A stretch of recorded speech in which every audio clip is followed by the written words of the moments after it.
Hello, everyone. So, how are you? Kapil, how are you? I'm great, thanks. How are you? Kapil, can you refresh your page because I can't see you?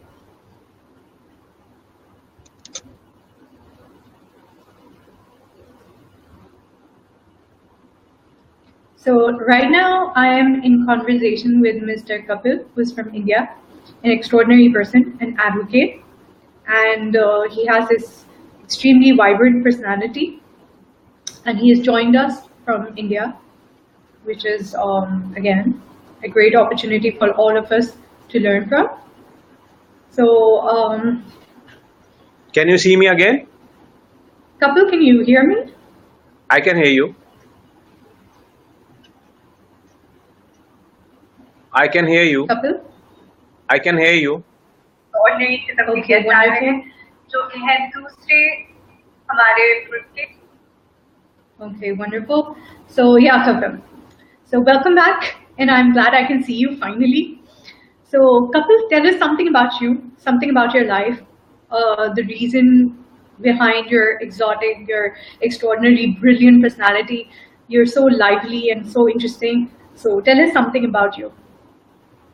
Uh, like there are various facets of my life, so I'll try to share everything because you have asked a very broad question. Professionally, I am a lawyer and I practice in Delhi and adjoining states. Uh, Also, like if I see that was my professional, what actually clips me is like I'm very highly spiritual person as well. So I think that clicks me. That's other part of my life which I don't share with many people. I'm sharing right now here. Uh, Apart from that, like been most of my life, I've been a fighter, like fighting out circumstances. So I think that keeps me going.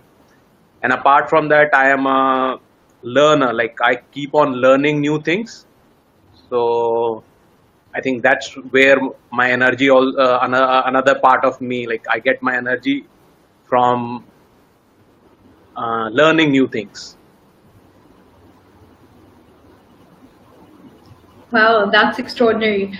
So tell me something about this international thing that you're doing. I read it in your profile that you're kind of involved in this whole advocacy on international platforms, I guess so, if I'm not wrong. So can you tell us something about that? Um, the recent thing which we are trying to do is build a bridge between India and Pakistan. I know there are a lot of bridges already there, but Rehan and me decided that why don't we have some platform which we can use to increase business between two countries like India and Pakistan. There is already business going on between India and Pakistan. It's because as we understand the history, we were one country at one time, but now there are borders, but still the business has been going on since ages, like since we both of us got independent. So why not increase this business part more, because then it will help us to stop or either slow down the other things what we hear politically, like that two countries are enemy to each other and they are keep fighting each other. But if we increase the business, that news would be less.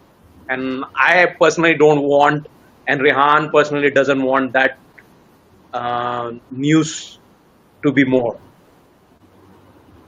So what kind of business are you looking forward to? As in like, would it be traditional, as in like clothes and jewelries and stuff like that? Or are you looking into something more concrete, such as technological transfer or something of that sort?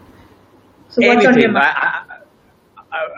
We see this platform is to bring people together. So anything for us is important. Like if the traditional can grow, that is fine. If technology is there, that would be great, because I love technology. Rehan loves technology, so that would be really great. and we have some similar kind of problems. So technology can solve, once a technology is created either in India or Pakistan, it can solve problem of both the nations, because we are geographically same. So we can't every time import technology from, let's say, US or Western world. They have a very different technology. Their way of developing technology is very different. But maybe the cost wise they are very high, or environment wise they would be different because they are cold countries, or like different. We have similar weathers. I think Karachi has almost same heat as Delhi has. So we require similar kind of solar panels. So what if the solar panel are manufactured here in this part of the world? Why do we have to import it from China? Because our sunshine is almost same. So why not have that? So that's one part. Even services part, like if there can be alliance between two nations on services, like there are a lot of people there which can provide services to citizens in India, and there are a lot of people in India who can provide services to citizens in Pakistan. Okay, so let's imagine, like we were talking before this entire interview started, that the root of both constitutions is almost the same. We have the same sort of British law. So if Yeah. there's anybody who has a problem in Pakistan, I'm sure you would be able to help a little bit by reading the laws that we have. So it's not so concrete, like the difference is not so not so strong. There can always be this interaction between two countries. Yes, there can be interaction. Like there is a lot of scope, even for lawyers, like for studying the comparative laws. Laws are same. Actually, laws are same. What Britishers gave us the same thing. Uh, I think that's what my understanding is, that in your constitution it says that Urdu. It is written in English that that Urdu will be the national language of India, and specifically, like that is the fun part, is that it is written in English, that it says that Urdu will be the national language of Pakistan. We have the same problem, like it is written in English that we'll have Hindi as national language or whatever, but irony is that we are using English, like in Delhi High Court, in Supreme Court, we are using English. That's the only language we don't use Hindi or any local language over here. Similarly, in Pakistan, I'm sure what I've got to know is like in Supreme Court and in High Courts, English is being used. So there is a lot of similarity. Like our CPC would be same, which is Civil Procedure Code. Our criminal procedure codes are same. So even laws, we can have a lot of exchange between people. One thing which is really stuck me is like we can have a group studying the comparative law, like comparing the laws between India and Pakistan. Okay, there's this extraordinary thing that I learned from one of my projects that I was working on. It was on right to information. And we were kind of really impressed from India that a lot of people in India actually use this law, which is about freedom of information. So that was extraordinary. Millions of people use it in India, while compared to that in Pakistan, we barely have a couple of thousands who actually utilize it over a decade. While in India, in a single year, there are almost like millions of people who actually use it, and then they're able to create transparency in governance. So, is there something that you would like to share that probably Pakistan would adopt from India in terms of law that you think is extraordinary? I didn't get that part. Like, what was the last part? I just asked you, is there any law, such as we are impressed by RTI law? Similarly, is there any other law that you think would be really beneficial for Pakistan as well? Something that you have been using in your country, and people are getting a lot of advantage because of it. So, is there any law in particular that you would think that perhaps from across the border, Pakistan should have such a law too? Okay, let me come to the RTA part first. Is like that's why I write in my profile is like I'm activist. I personally have used RTI for very long time. Like It was before the national RTI came in 2005. There was right to act. The state had introduced, like the Delhi state, and there were this law on the state level. So I used that quite a much. And then when the national one came, and it was quite prevalent and quite cheap as well. Like the fee was quite cheap. So I used it a lot. Like I still use it, and I have a lot of clients for which I use RTI Act. So that's I really like this. I'm not sure why there is a situation if Pakistan already has that kind of law, why people are not using. Because in India also there are issues like I'm not sure if you have heard this. Like a lot of activists who use RTI have been killed in the past for using RTI because it brings a lot of it gives exposure to the corruption. You can pinpoint a person who's actually doing some kind of corruption in the system, and because you have to identify when you file an RTI, you have to identify as a person, because right now we don't have there is a lacuna, I would say, in the law that you have to be an individual. You could be any person, not the person. But person is not legally it's not person, but you have to be a people or people. An individual has to file this RTI Act, not as a trust or not as an NGO. So it gives a exposure to people. They come to know about you, and then in past year, hundreds of people have been killed for using RTI Act.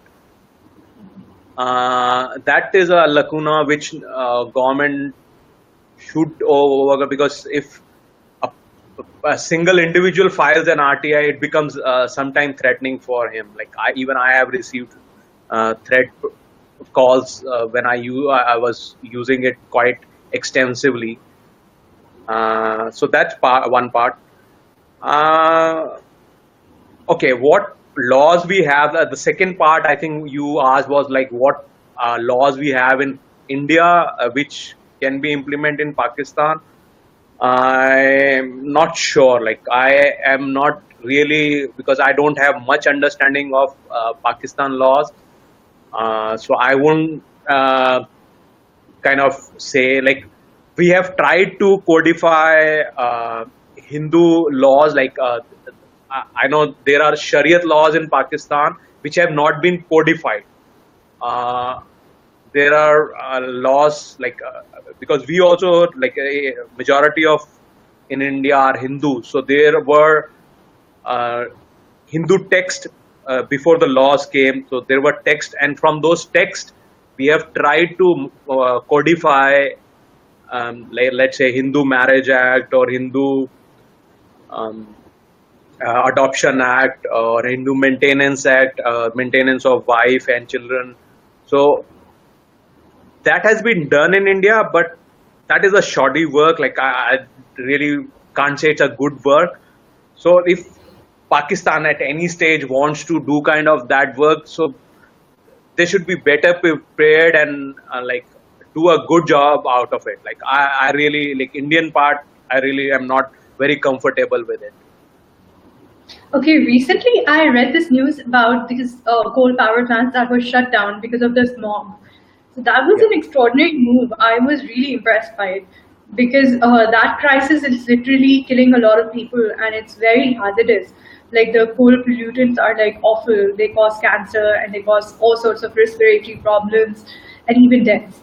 So that was a great move. So I'd like to appreciate you, just from a person across the border, just keeping tab of the news from India. And the other thing that I really liked from India was the fact that I read about these laws concerning trees.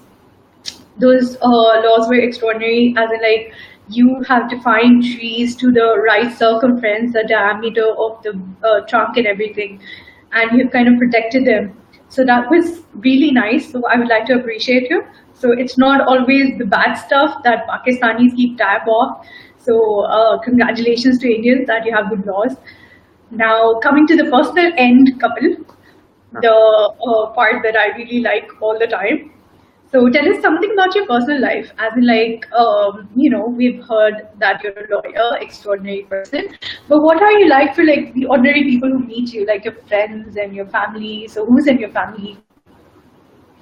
I have my father and my mother with me, and my younger brother is there, but he doesn't live with us. He lives with his family, his wife, and his son. Personally, I'm not married. So, do you have That's any my plans like. getting married anytime soon?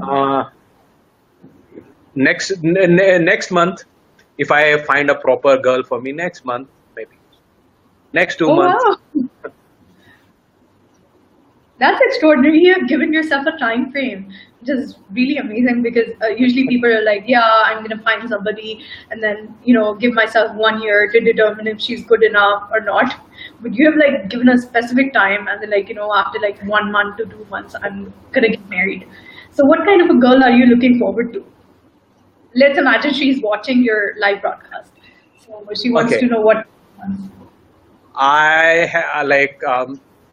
Read a lot of about relationship, lot, I mean lot, and I heard this common saying in English, like opposites attract, and I've not come to know who is the source of this, and this is a misleading statement someone has given us, that opposite attract. So I'm looking for someone who is similar to me, who understands technology, or who is interested in Bollywood movies, or who is interested in law, and who basically gels with me in my similar way what I am.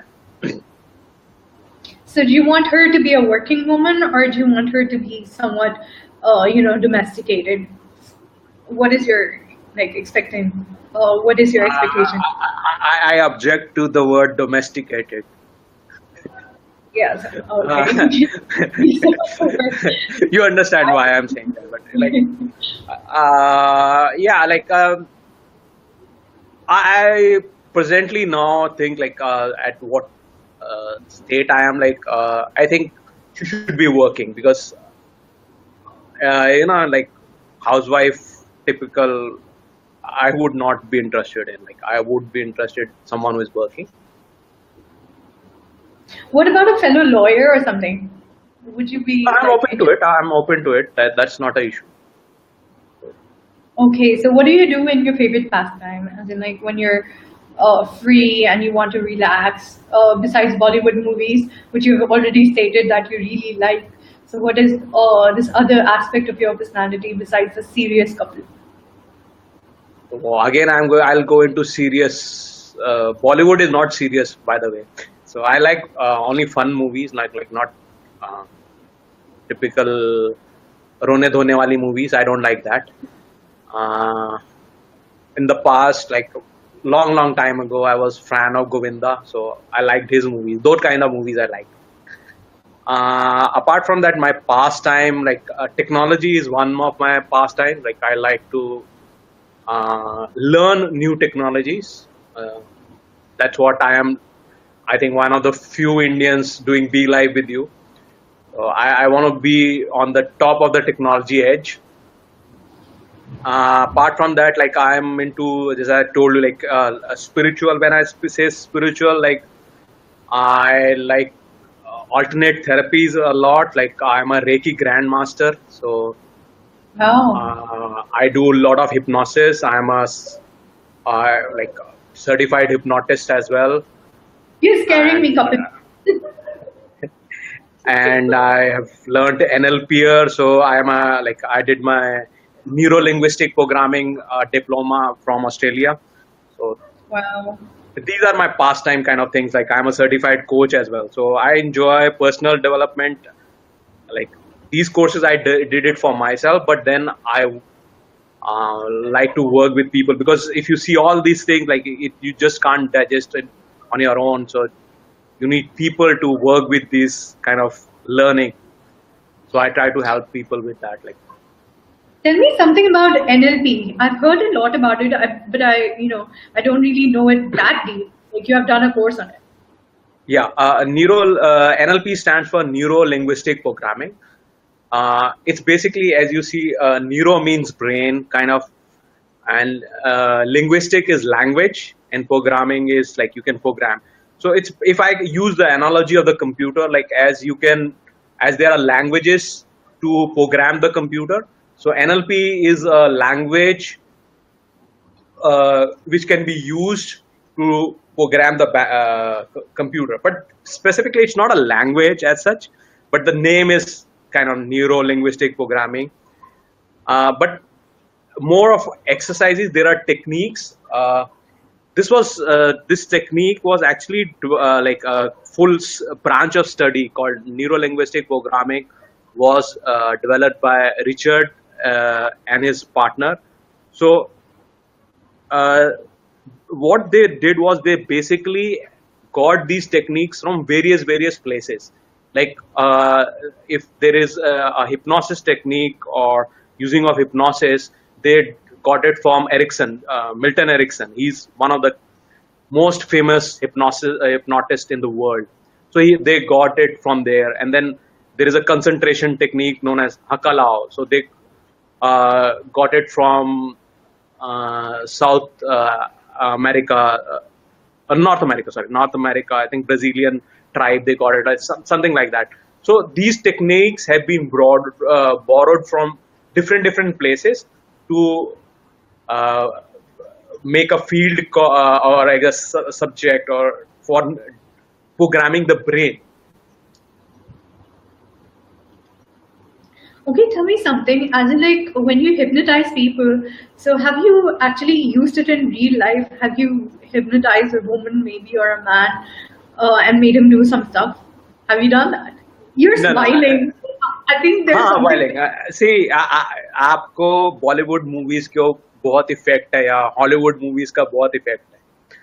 जो Bollywood movies या Hollywood movies में hypnosis का जो एक क्या कहते हैं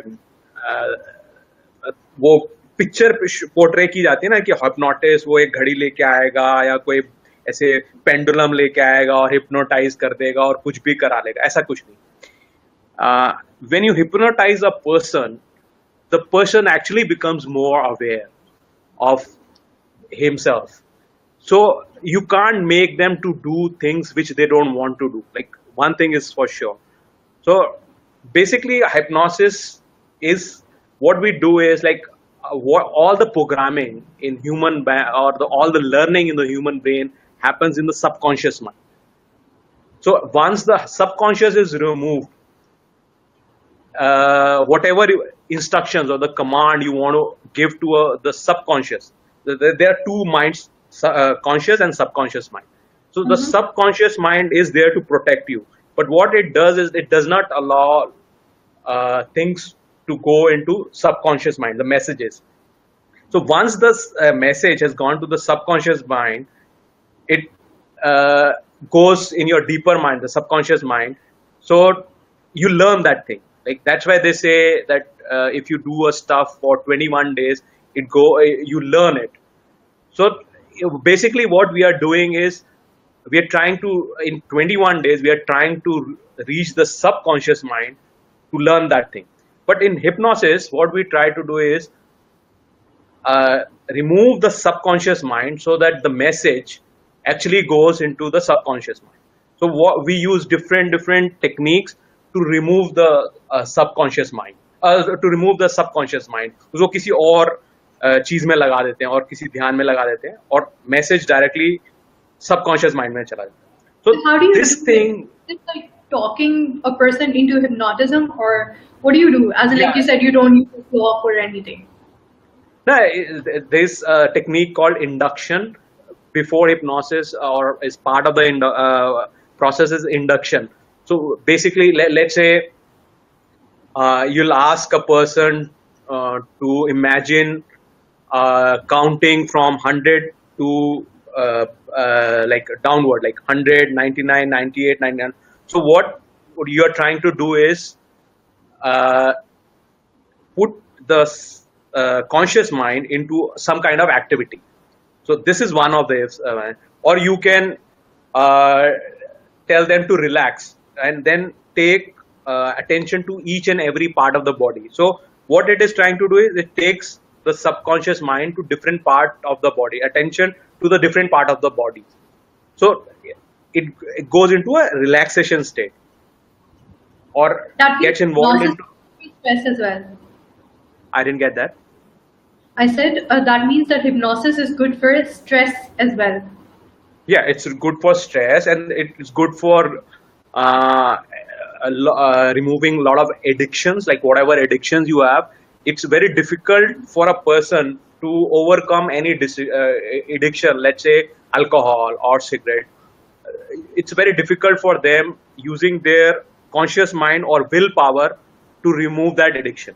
That's why a lot of people fail in like getting themselves overcome the habit of alcohol or cigarette or any kind of addiction, because they are in normal process they are trying to use what is known as willpower. But in hypnosis we don't ask them to use the willpower. We directly program the subconscious mind that this thing is not good for them and maybe they can use this or something else in lieu of this. And then there are other things like hypnosis is used for weight reduction. So you can use your lose weight by avoiding things which make you fat, like maybe sugar or maybe um, like other bad stuff like burger or something like that. Wow.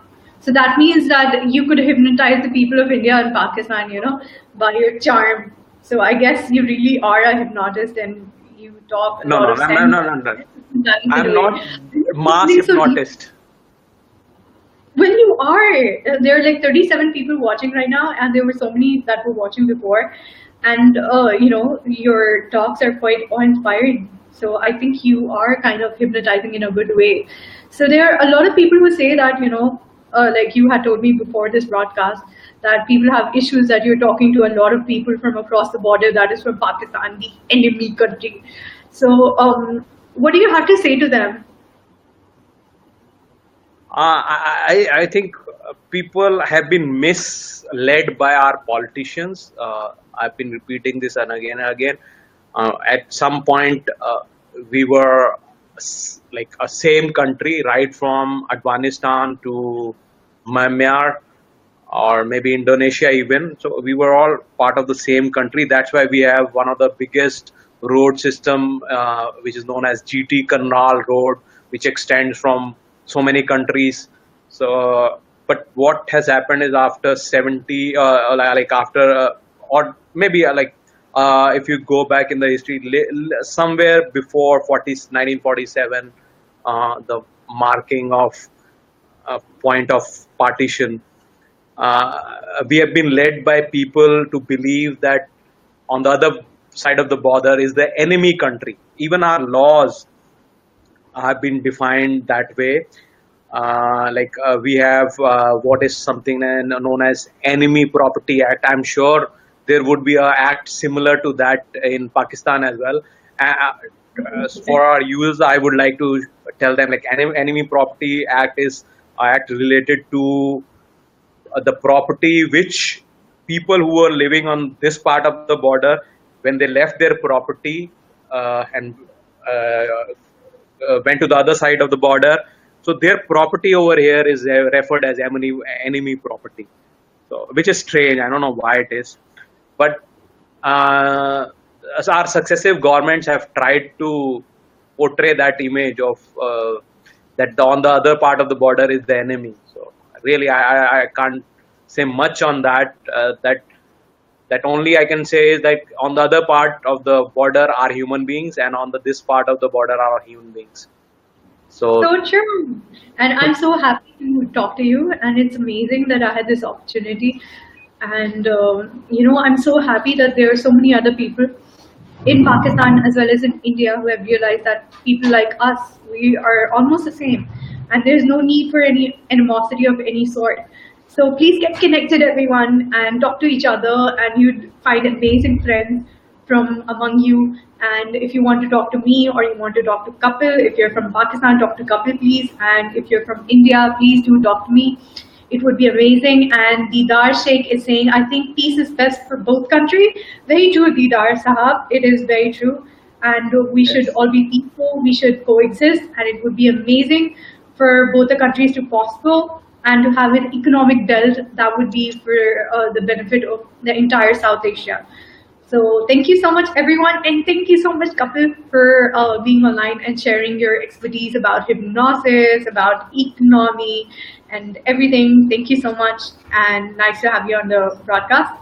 Would you like Shukriya, to? Hamna, and thank you and Dhanyavad, Hamna, for having me for the interview. And it was really great to talk to you, Hamna Baji. Yeah, that's what I said to you in the broadcast with him, right? And you're repeating the same.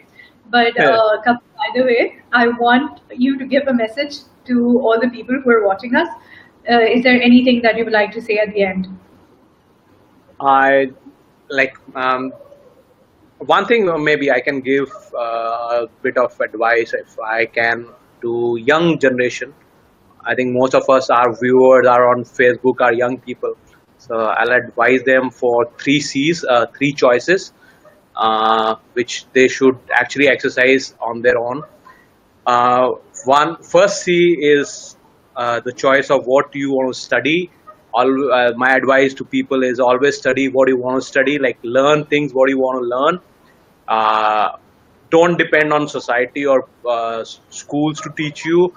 And like there are numerous ways to learn whatever you want to, because I'm sure this should be the situation in Pakistan as well. Because if a person wants to learn engineering or do computer engineering or medical, um, he's stopped because there are no seats if he has less numbers.